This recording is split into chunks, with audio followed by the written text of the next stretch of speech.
because the societal interest of including trans people in society trumps stupid competition. Full stop. So I'm right about this. You're wrong about this.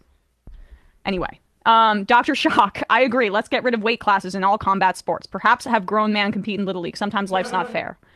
Whatever. All right, guys, so we got to talk about a woke leftist that basically said the quiet part out loud about what the left actually really thinks about women and protecting women's sports and how they really feel about science, okay? Where these people claim to be the party of science. They're the party of facts. However, when it comes down to it, they're actually not the party of science and facts. They're actually the party of feelings and narrative and propaganda and wokeness. And this video right here that is going to feature a TYT alum, okay, and a co-host for the Majority Report, Emma Vigeland. I believe that's how you pronounce her name. However, if I'm wrong, I'm just wrong, okay? It could be Vigeland, could be Vigeland, I don't know, okay? But anyways, I'm just gonna call her Emma from the Majority Report.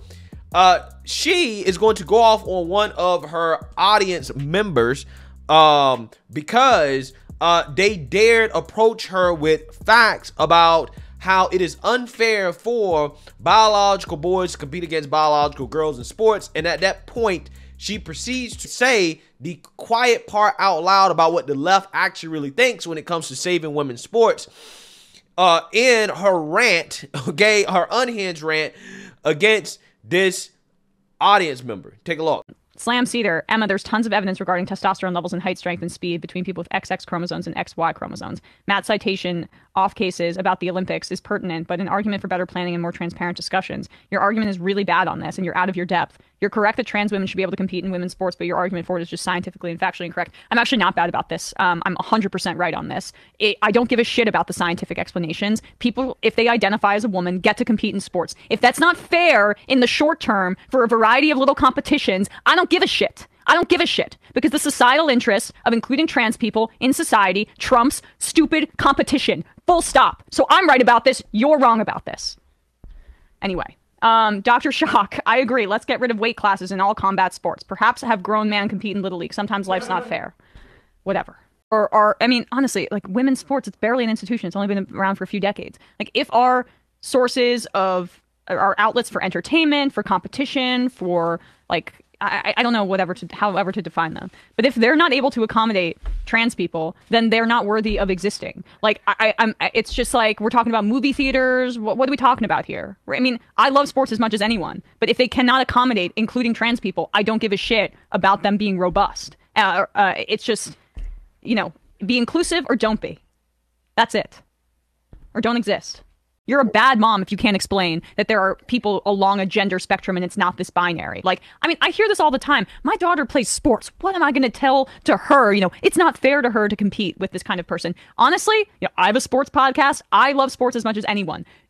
Trans women should be able to compete without question in women's sports because there are a lot of instances where there are athletes who, there's not even evidence to show that this is the case, but just take their assertion at face value for a second that this is some unfair advantage. I mean, there's an unfair advantage all the time in sports. That's actually quite, that's the nature of sports. That some people are physically or more gifted or they have like a better mentality. We should have banned Yao Ming from basketball because he's just too tall. It's not fair for everybody else. The children, the thing that occurred to me about that trans sports IM is they said the thing about we need to have they granted my point about the actually this has gone too far and we're disallowing what they call biological women from going on sports, but they say we need to have a nuanced conversation or something like that, right? Yeah. We were having that as a society until the GOP decided to make trans people a target of their political campaigns. So that's the problem, and maybe we can get back to this, you know, purely intramural academic debate about these things once the fascists start using them to animate their base. Yeah, so a unhinged, full mask off moment there from the left, okay? When presented with facts about, hey, this is why it's actually unfair for biological boys to compete against biological girls in sports or biological men to compete against biological women in sports, this leftist loses her mind, right? She absolutely loses her mind and basically says, I don't care, right? I don't care about the facts. I don't care about biology. I don't care about the science.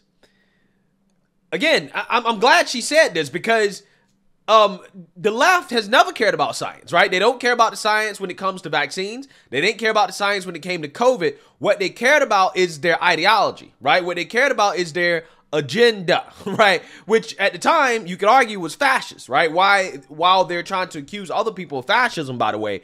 But I'm glad they're admitting the quiet part out loud. We don't care about facts. We don't care about science, right? They don't care. Because apparently the wants and the privileges of trans people supersedes and trumps everybody else's rights and fairness and real true equality in sports. This is what she said. Well, we have to capitulate to these people because they're trans, no matter what. Right? No matter what. Because they're trans. We have to. Society has to do everything. We got to bend over backwards and just take it. Right? No matter what, because they're trans. Again, it's almost like these people are putting trans people on a godlike pedestal, right? They can't be criticized. You have to capitulate to everything they want. It doesn't matter how extreme it is. Doesn't matter how crazy it is. Doesn't matter if it takes away from other people's rights. Doesn't matter how many women and girls are traumatized from seeing penises in the locker room, okay, or having to share spaces with men. No matter how many women are discriminated against. Okay, no matter how many of them lose in competitions, no matter how many of them don't get scholarship offers, okay, no matter how many of them, okay, are actively being erased in society, we don't care because, again, trans rights supersedes everybody else's rights. They're telling you out loud exactly what they think, okay? And it's just crazy to me because this woman, right, and I'm using that word woman, in quotes, right? Alleged woman, because you just never know, right? She is basically, again, arguing against her own best interest as a woman. Because, again, she's worshiping at the woke altar of the radical gender agenda, which, again, calls for no criticism whatsoever of a certain group of people because they're trans. And she just ignores all facts and reality. It's just absolutely insane, right? These people are not living in reality. But again, they're admitting the quiet part out loud about how they really feel about women, okay? These same people on the left who claims they're fighting for women's rights, they're telling you, we don't give a shit about women's sports, right? We don't care about these little competitions.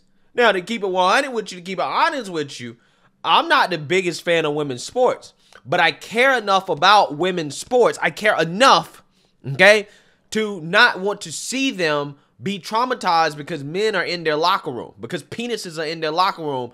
I care enough not to want to see them lose scholarships and opportunities because biological men or boys are competing against them in sports. I care enough about them that I don't want to see them lose out on opportunities to biological men. I don't want them to be replaced by biological men, okay, or boys. Because that's where this is going. I can see where this is going in 50, 60, 70 years. It might not matter that much today, but I know where this is going. It's going to get to the point now where medicine is going to advance so much, you're not going to be able to tell a difference. Right? You're not going to be able to tell a difference. And they've already started shaming us if you say that, hey, there is a difference, right? That gender is binary. They're going to shame you. So again, imagine where we're going to be 30, 40, 50 years down the road. Probably sooner. You're not going to be able to tell the difference. Have you seen some of these, lady boys walking around, right? They look just like women. Can't tell the difference. I know where this is going, right? So first and foremost, again, I'm not the biggest fan of women's sports, but I care enough. I care enough that I don't want to see them lose out on opportunities. But ultimately, at the end of the day, what I don't want is for women to be replaced by men, which is ultimately where we're going here, okay, with the nonsense. Furthermore, she wants to try to make this argument about, well, sports is inherently unfair because when it comes to athletes competing against each other in the same sex, there's genetic differences, okay? Like, for example, there's a difference between a LeBron James genetically and the worst player in the NBA. And she says, well, that's just not fair. Well, again, it's funny because she's, again, trying to say that's equivalent to what the genetic variation and difference would be between a LeBron James and, for example, a Brittany Griner. right? The difference between a LeBron James and the worst player in the NBA, the worst male player in the NBA, is much less than the genetic difference between a LeBron James and a Brittany Griner. Any team that LeBron James is on in the WNBA, even at almost age 40, okay, is gonna win the title every single time. They will win probably every game. They might not even lose a game, right? They're not even gonna lose. However, LeBron in the NBA, because the genetic differences are much less, yeah, I mean, he just got swept by the Denver Nuggets. He's not gonna win every game. He's not gonna win the finals every single time because the competition is much more fair, right? Again, if you can't grasp this concept, I really don't know what to tell you, right? I really don't know what to say. But again, it's not like they want to grasp the concept. They don't really care about facts and reality. They told you, we don't care about facts and reality. We care about the agenda, right? We care about trans people more than we care about anybody else. Even if, again, she's, as an alleged woman, okay, she's working against her own best interest. I mean, this woman is so radical. She's so radical that she posted a tweet in which she basically acknowledges that there is unfairness between biological boys and girls, or biological men and women in sports. She knows that. She knows that. Again, she's just trying to appeal to her woke audience. She knows that. But she's saying, well, in order to solve this, we need to allow minors to get sex changes. Again, that's how radical these people are. They are unhinged radicals. You can't reason with people who think like this, right? I'm not sure how you come to a compromise with people who are this insane. She's advocating for something that she's probably going to turn around a few years later and say, oh, I regret that. Even though she participated in this nonsense, like Anna Kasparian, right? Who is doing a U-turn when it comes to race. Now that she's seeing the writings on the wall when it comes to how society is basically having an open season on white women, right? She just realized that, oh, this is a bad thing for me. As a white woman, I probably shouldn't co-sign this. Again, this lady, this woman, alleged woman, is gonna have the same type of moment where she realizes that, oh, well, this is not good for me when men start to replace her, right? When she starts to lose opportunities as a woman, because it seems to me that men tend to be much better women than women are, right? I mean, whether you're talking about game shows like Jeopardy, the highest scoring or highest earning woman is a biological male, right? I'm just saying. This is something that she's going to regret asking for in the future. Let me know what you guys think. Make sure you like, comment, and subscribe. Most importantly, share a Black conservative perspective. Peace.